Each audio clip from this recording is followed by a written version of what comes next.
पर बात प्रसिद्धि की नहीं है, बात सिद्धांत की है। शांति मन में चाहिए तो सत्य की आवश्यकता है, काउंटर की नहीं, माला की नहीं। माला के भजन का फल होता होगा, पर शांति नहीं मिल सकती, चाहे जितनी माला फेर लेना। शांति कब मिलेगी? कब मिलेगी शांति?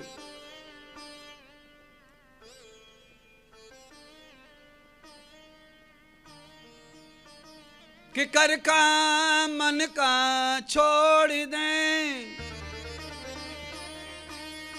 और मन का फेर। कबीर जी कह रहे हैं, हाथ की माला फेरने से जो मिलेगा कि नहीं पता नहीं, पर हां अगर मन का फेरेगा तो तुझे बहुत कुछ मिल सकता है, बहुत कुछ प्राप्त हो सकता है।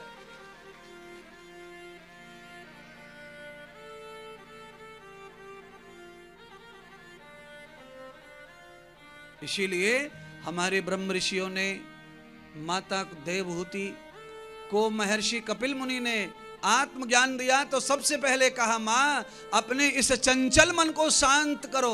तो कैसे होगा शांत पुत्र? इसकी तृष्णा कैसे मिटेगी?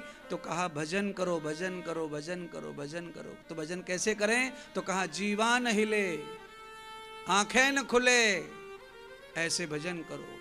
आंख बंद करो, जीवा बंद करो, अंतर ध्यान हो जाओ और जोड़ दो अपने आप को परमात्मा से, तब ये तृष्णा छूटेगी, तब ये छूटेगी। अगर मन बुद्धि संसार में है तो तृष्णा छूटने वाली। पहले आंखें बंद करो। आप ही बताओ, डिब्बे में से घी तेल को बाहर नहीं निकालना है तो अपन क्या करते हैं? ढक्कन लगाते हैं। ढक्कन क्या लगाते हैं? ढक्कन।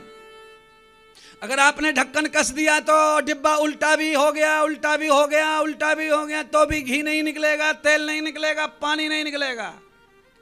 बस यही है, आप अपने शरीर रूपी डिब्बे को बंद कर लो, सब छिद्र बंद कर लो और इसमें परमात्मा रूपी घृत को भर के बैठ जाओ। उल्टा पुल्टा कुछ भी करो, कुछ नहीं होगा गड़बड़, सब कुछ तुम्हें प्राप्त होता रहेगा। वो अंदर का अंदर ही रहेगा, पर नेत्र खुलेंगे, कान खुलेंगे, जीवा खुलेंगी, हाथ खुलेंगे, उंगलियां खुलेंगी तो कुछ नहीं मिलेगा। हल्का सा झटका लगा, डिब्बा गिरा तो घी सीधा बाहर। मैं तो दृष्टांत उदाहरण के साथ समझाता हूं महाराज, प्रमाण देता हूं।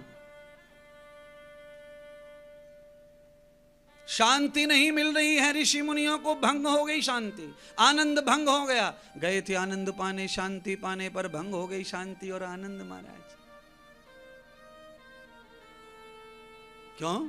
भटकते रहे, घूमते रहे, इसका दर्शन उसका दर्शन, सब दर्शन किए धामों के, सब कुछ किया जो करना चाहिए एक इंसान को हिंदू धर्म में, वो सब किया, पर शांति नहीं मिली महाराज। क्यों? अंतर शांति नहीं मिलती ना। ऐसे अंतर शांति पाने के लिए फिर क्या करना पड़ेगा महाराज? अंतर शांति पाने के लिए अंतरहितम द्वया और पुण्य। फिर आपको अंतरहित करने के लिए ही पुण्य करना पड़ेगा, सत्कर्म करना पड़ेगा। ऋषियों ने सत्कर्म नहीं किया, शुभ कर्म करने में लगे थे, और शुभ कर्म करने से शांति नहीं मिलती है, शुभ कर्म करने से पुण्य प्राप्त होता है। आपको गरीबी दूर हो जाएगी, कपड़े अच्छे हो जाएंगे, बीमारी ठीक हो सकती है, ये शुभ कर्म है। पर शांति सत्कर्म से शांति प्राप्त होती है। क्या है सत्कर्म? तो तात भागवतम कर्म, भागवत कर्म ये सत्कर्म है। भागवत कर्म क्या है फिर? तो ये जो हम सुना रहे हैं ये तो है ही भागवत कर्म, पर इसके जैसे और बहुत सारे पर्याय हैं सत्कर्म के जो किए जा सकते हैं महाराज। क्या है सत्कर्म महाराज? शुभ कर्म क्या है? शुभ कर्म है प्यासे को पानी पिला दिया, भूखे को रोटी खिला दिया, नंगे को कपड़ा पहना दिया, गरीब की कन्या का विवाह कर दिया, गरीब को पढ़ाने में मदद कर दी। ये शुभ कर्म है।